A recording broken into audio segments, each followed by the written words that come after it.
Want to turn your customers into advocates? Make them owners of your business. Want to attract new customers? Let them pay for the customer acquisition cost with their investment in your company. Equity crowdfunding makes this possible in a way never before available. Stick around to the end and learn why you should seriously consider an equity crowdfunding campaign, even if you already have an interest from venture capital funds. Okay, so here's one of the things that I think is super cool about equity crowdfunding is that you can actually use your customers to cover the cost to acquire them as customers through their investment, right? So let's say that it costs you $100 to acquire a new customer for your business, and that customer over their lifetime will be worth, I don't know, some multiple of that, like $300, $400. Well, you got to come up with $100 to get started, right? But what if they become an investor and they invest $100? Now they just covered their customer acquisition cost for you, and that $100 goes straight into your business that you can use to acquire another customer, right? So that's one of the cool things that you can do with equity crowdfunding is go out, acquire these customers as investors, they invest, and then help you drive future growth for your business. There are lots of companies that have done this super successfully on the equity crowdfunding sites that are out there. Lots of consumer products companies doing everything from a hotel that is cannabis friendly to a really great coffee company that ships coffee directly to your house on a subscription model, right? There are thousands, if not millions of people going to these equity crowdfunding sites looking for investment opportunities, and there aren't that many opportunities out there. And so you can be front and center advertising your product and service essentially, as well as an investment in your company. I just think super cool opportunity as another marketing channel that a lot of people overlook. All right. But here's the other cool thing. Once they invest in your company and they're a customer, not only are they a customer and investor, but they become an advocate, right? They're highly incentivized for you to be successful, right? Not just because they want to keep buying your product, but because they want to generate a great return on their investment. One of my favorite companies that have done this really well, and in full disclosure, I kicked in some money into this campaign, is the Bucket List family. So they did a campaign where they raised $5 million, $100 at a time, to create this new TV show that's family-friendly cartoon series.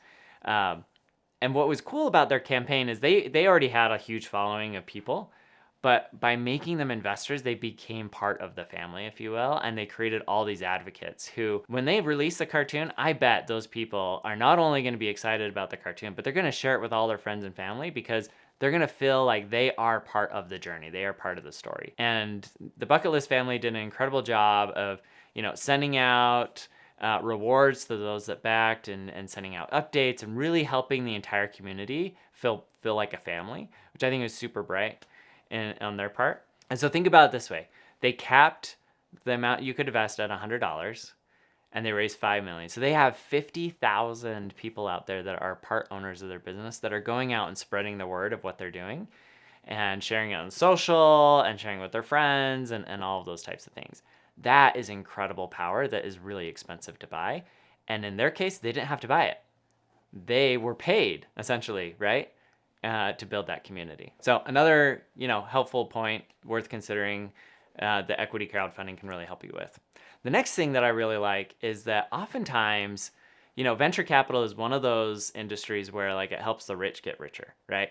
For the most part, you have to be rich to invest in venture capital. At a minimum, you have to be an accredited investor, which means that you make over $250K a year and, meet these other requirements and so on and so forth. So it's really challenging, right? For kind of everyday folk to get involved in venture capital. And yet, venture capital is one of those industries where, you can generate 10, 20, 30, 50, 100,000 times your investment, right? The returns can be huge. And so there's for the most part, retail investors are kind of boxed out of being able to participate in those returns. Equity crowdfunding is designed to democratize that, to give access to retail investors to some of these really great investment opportunities, as well as support brand new companies that would struggle to raise money from any other source. It's kind of this cool win-win. So if you have a business though, and you believe that it's going to the moon, right? As all entrepreneurs ought to, you might consider raising equity crowdfunding, especially if there's a mission play, right? Maybe you are building a product for a community that you're super passionate about. reach out to that community, give them the opportunity to become wealthy alongside you through their investments.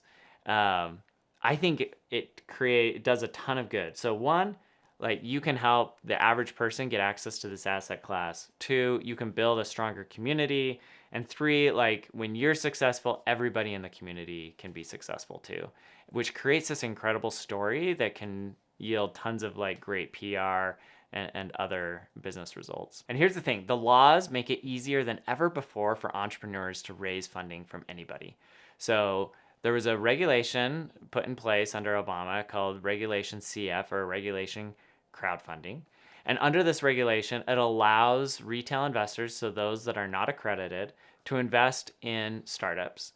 The key thing is that they have to do it through either a broker-dealer or a registered crowdfunding platform, registered with the SEC. So you've got some of the big sites out there like Start Engine, Republic, WeFunder, Seed Invest. I mean, there's a long list of them that are out there. But here's the cool thing. You can raise up to $5 million on these platforms, depending on kind of your approach. You can also do what's called a Reg A or Reg A plus, where you can raise even more money. Those are a little more tricky and a little more expensive to get off the ground, but also another avenue for you.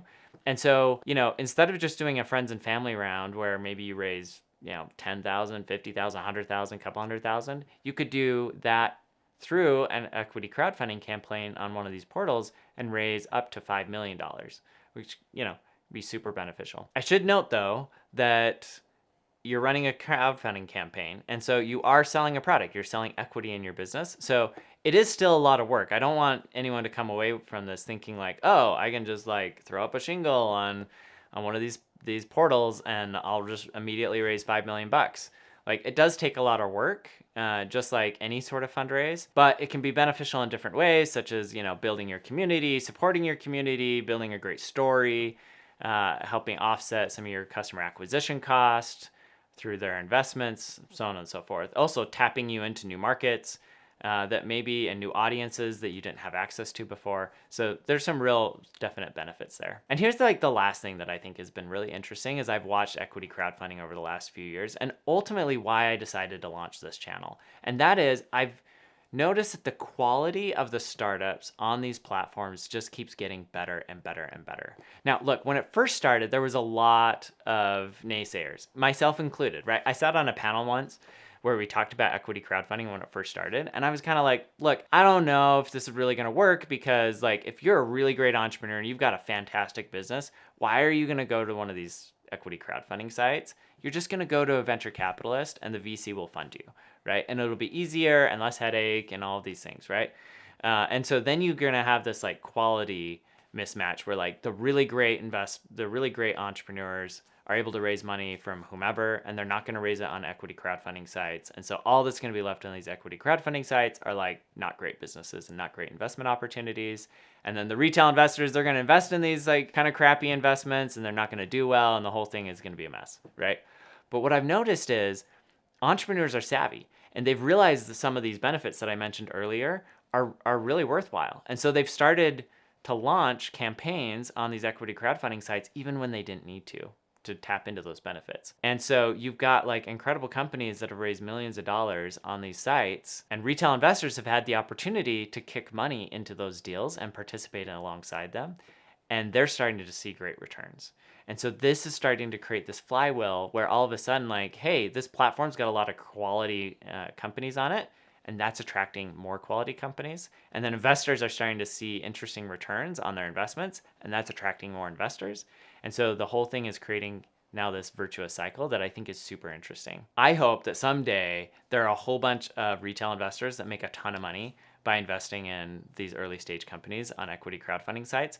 And it won't surprise me at all when it totally happens, because we're already starting to see it take place. Okay, so you stuck around to the end. Let me give you the one last reason why you should consider equity crowdfunding, even if you already have venture capitalists banging down your door. And that is, you can get all of the benefits that I just talked about and all the benefits of raising from a venture fund at the same time. And here's the thing, if you've got venture capital funds that have signed up and they're investing in your company, it'll be so much easier also to raise money from the equity crowdfunding site, right? Because like retail investors, when they see top tier venture funds investing in your company, they're going to be more inclined and excited about investing in your company because that's a really strong signal that you're going to be successful ultimately. And so it makes it that much easier to raise money from those investors. And you don't have to raise your whole round, right? Like I said, the bucket list family, they tightened it down to $100 per investment, and they got a ton of value out of that, right? They did raise 5 million, but you don't have to. You could say, hey, I want to raise $100 from 10,000 people and raise $1 million, right? Because I want that community. I want all those benefits from the equity crowdfunding side without taking on too much dilution, right? You can totally do that. The laws are super flexible for that. So anyways, hopefully that was helpful if you're considering equity crowdfunding campaign, either as an investor or as a company. If that was interesting, check out my next video where we're going to talk about how to get an internship in venture capital.